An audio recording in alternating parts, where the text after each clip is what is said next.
How to message yourself on Telegram. Hi everybody. If you're wanting to message yourself on Telegram, you can follow up these easy steps.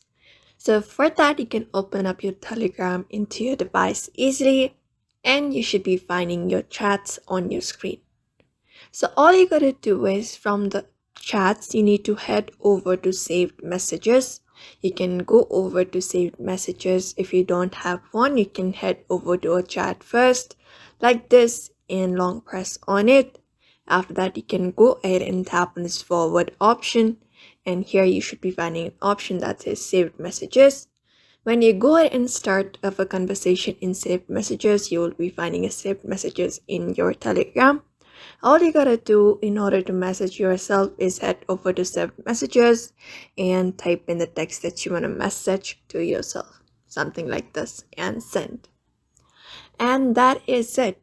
So that is how you basically message yourself on Telegram very easily. So I hope this video was helpful. Give it a thumbs up and subscribe for more tips and tutorials, and we will see you on the next one.